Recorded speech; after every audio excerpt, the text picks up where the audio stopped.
ತಮ್ಮ ಎಲ್ಲ ರೈತ ಬಾಂಧವರಿಗೆ ನಮಸ್ಕರಿಸ್ತಾ, ನಾನು ಸಿ ದಾಸಪ್ಪ ಅಂತೇಳಿ ತುಮಕೂರು ಜಿಲ್ಲಾ ನಾಯಕ ಸಂಘದ ಪ್ರಧಾನ ಕಾರ್ಯದರ್ಶಿ ಹಾಗೂ ನಿವೃತ್ತ ಮುಖ್ಯ ಲೆಕ್ಕಾಧಿಕಾರಿ. ಏನು ಈ ದಿನ ನಮ್ಮ ಈ ರೈತರೆಲ್ಲ ಸೇರ್ಕೊಂಡು ಹೋರಾಟ ಮಾಡ್ತಾ ಇದ್ದಾರೆ, ಅದು ನಿಜಕ್ಕೂ ಒಂದು ಸುತ್ಯಾರ್ಥವಾದಂಥ ಸ್ವಾಗತಾರ್ಹವಾದಂಥ ಒಂದು ಕಾರ್ಯಕ್ರಮ. ಯಾಕೆಂದರೆ ಈ ಒಂದು ಆಡಳಿತ ವ್ಯವಸ್ಥೆ ಕುಸಿದಾಗ ಅದನ್ನು ಎಚ್ಚರಿಸ್ತಕ್ಕಂಥವ್ರು ಸಾರ್ವಜನಿಕರು ಮತ್ತು ರೈತ ಬಾಂಧವರು. ಅದು ರೈತರು ಅಂದರೆ ಭಾರಿ ರೈತರು ಈ ದೇಶದ ಬೆನ್ನೆಲುಬು. ಈ ಬೆನ್ನೆಲುಬು ಇದ್ದಂಗಿದ್ದರೆ ಇದಕ್ಕೆ ಪೋಷಣೆ ಮಾಡೋ ಬದಲು ರೈತರನ್ನೇ ಈರಿ ಬೆನ್ಮೂಳೆ ಕಾಣಂಗೆ ನಮ್ಮ ಸರ್ಕಾರಿ ಅಧಿಕಾರಿಗಳು ನೌಕರರು ಮಾಡ್ತಾಯಿದ್ದಾರೆ. ರೈತರಿಗೆ ಒಂದು ರಜಾ ಇಲ್ಲ, ರೈತರಿಗೆ ಮತ್ತು ರೆಸ್ಟ್ ಇಲ್ಲ, ವಿರಾಮ ಇಲ್ಲ, ಟೈಮ್ ಇಲ್ಲ. ರೈತ ಅವನು ಎಷ್ಟು ಕಷ್ಟಗಿದ್ದಾನೆ ಅಂತಂದರೆ ಅಂಥ ಕಷ್ಟ ಆದಂಥ ರೈತ ಆ ಕಚೇರಿಗೆ ಅಲ್ದಾಗ ಅವ್ರ ಕೆಲಸಗಳನ್ನು ಸರಿಯಾಗಿ ಮಾಡಿಕೊಡ್ದಲೆ, ಅದು ಈ ನಮ್ಮ ರಾಶಿಮವರು ಹೇಳಿದರು, ನಮ್ಮ ಗೌಡರು ಹೇಳಿದರು, ಈ ಏನು ರೆಕಾರ್ಡ್ ರೂಮ್ನಲ್ಲಿ ಏನು ಅವ್ಯವಹಾರ ನಡೀತಾ ಇದೆ ಅಂದರೆ ದುಡ್ಡು ಕೊಟ್ಟರೆ ಲಕ್ಷಾಂತರ ರೂಪಾಯಿ ದುಡ್ಡು ತಗೊಂಡು ದಾಖಲೆನೇ ಇಲ್ದಂಗೆ ಮಾಡ್ತಾರೆ. ದುಡ್ಡು ಕೊಟ್ಟರೆ ದಾಖಲೆನೇ ಇಲ್ಲ, ದಾಖಲೆ ಇಲ್ಲ ಅಂತ ಕೊಟ್ಟರೆ ಅವನ ಕೆಲಸನೇ ಆಗೋದಿಲ್ಲ, ಖಾತೆ ಬದಲಾವಣೆ ಆಗಲಿ, ಇನ್ನೊಂದಾಗಲಿ ಮತ್ತೊಂದಾಗಲಿ. ಹಾಗಾಗಿ ರೈತ ಊಟ ಮಾಡ್ತಾ ಕೂತಿರ್ತಾನೆ, ಅಲ್ಲಿ ಮೆದೆ ಹಾಕಿರ್ತೈತೆ ಕೊಯ್ದು, ಆಗ ಮಳೆ ಬರ್ತೈತೆ, ನನಗೆ ರಜಾ ಹಾಕಿದ್ದೀನಿ, ನನಗೆ ಟೈಮ್ ಇದಲ್ಲ, ನಾ 5 ಗಂಟೆ ಅಂತ ಹೇಳೋಂಗಿಲ್ಲ. ಈ ಸರ್ಕಾರಿ ನೌಕರರಿಗೆ ಸರ್ಕಾರ ನಮ್ಮ ತೆರಿಗೆಯಿಂದ ಹಣ ಕೊಡ್ತಾಯಿದೆ, ಸಂಬಳ ಕೊಡ್ತಾಯಿದೆ. ನೀವು ಪ್ರತಿಯೊಬ್ಬರು ನೀವು ಕಟ್ಟ ನಾವು ಕಟ್ಟ ಎಲ್ಲ ತೆರಿಗೆ ಹಣದಿಂದ ಇವರು ಸಂಬಳ ತಗೊಳ್ತಾ ಇರೋದು. ಆದ್ದರಿಂದ ಈ ಸಂಬಳ ತಗೊಂಡಿದ್ದಕ್ಕೆ ತಕ್ಕಾಗಿ ಕೆಲಸ ಮಾಡೋದು ಬಿಟ್ಟು ಏನು ಇದು ಟೇಬಲ್ ಕೆಳಗಲ ಹಣಕ್ಕೆ ಆಸೆ ಬಿದ್ದು ಜನಗಳಿಗೆ ತೊಂದರೆ ಕೊಡ್ತಾ ಇದ್ದಾರೆ. ಆ ಥರ ತೊಂದರೆ ಕೊಡಬಾರ್ದು. ನಮ್ಮ ಲೋಕಾಯುಕ್ತರು ಬೇಕಾದಷ್ಟು ಕಡೆ ಕೋಟ್ಯಾಂತರ ರೂಪಾಯಿ ಹಿಡಿದು ಅವ್ರನ್ನ ಶಿಕ್ಷೆ ಮಾಡ್ತಾಯಿದ್ರು. ಅದರ ಪರ್ವೇ ಇಲ್ದಲೇ ಇವರು ಈ ಅಧಿಕಾರಿಗಳು ಕೆಲವು ನೌಕರರು ಅದನ್ನು ಇದು ಮಾಡ್ತಾಯಿದ್ದಾರೆ. ಆದರೂ ಈ ಸಂಬಳ ತಗೊಂಡಿದ್ದಕ್ಕೆ ತಕ್ಕನಾಗಿ ನೀವು ಕೆಲಸ ಮಾಡಬೇಕು. ಸರ್ಕಾರದ ಕೆಲಸ ದೇವ್ರ ಕೆಲಸ ಅಂತಾರೆ.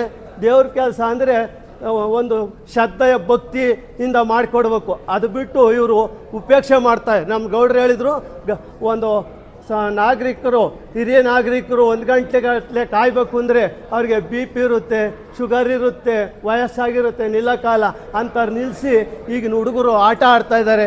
ಅವರಿಗೆ ಮಾನವೀಯತೆ ಇದ್ದರೆ ಅದನ್ನು ಅವ್ರು ಕೊಡಬೇಕಾಗಿತ್ತು.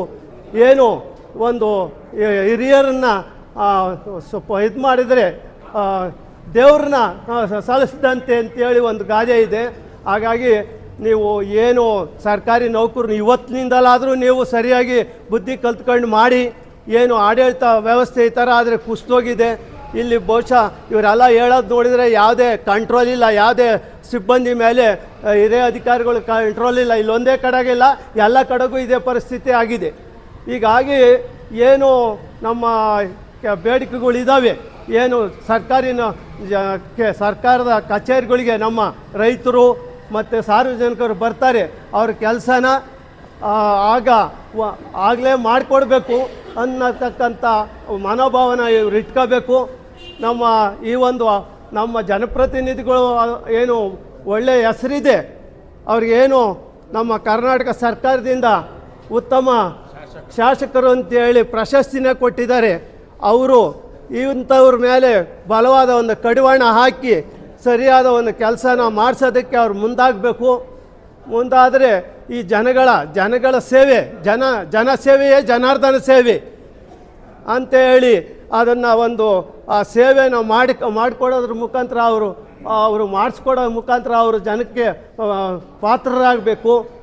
ಈಗ ಈ ಒಂದು ಕಚೇರಿಗೆ ಇವತ್ತಾಗ ಕೆಲಸ ಆಗ ಬಾ ಈಗ ಬಾ ಅಂತೇಳಿ ಹೇಳೋ ಬದಲು ಆಗ ಬಾ ಈಗ ಬಾ ಹೋಗಿ ಬಾ ಎನ್ನೋದೇ ಆಗಲೇ ಕರೆದು ಕೊಡುವ ಧರ್ಮ ಒಂದಾಗದೇ ಬಿಡೋದು ಸರ್ವಜ್ಞ ಅಂತ ಒಂದು ಗಾದೆ ಇದೆ.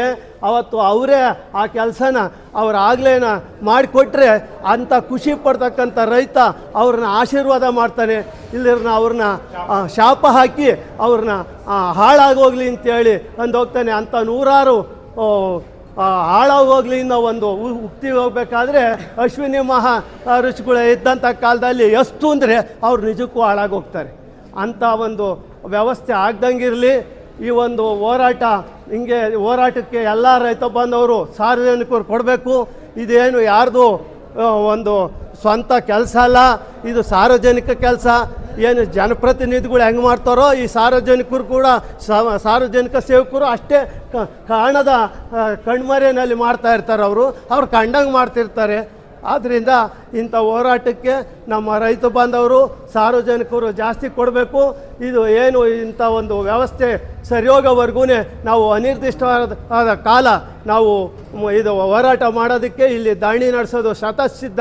ಇದನ್ನು ಸರ್ಕಾರನೂ ಕೂಡ ಅರಿಬೇಕು ಅಂತ ಹೇಳ್ತಾ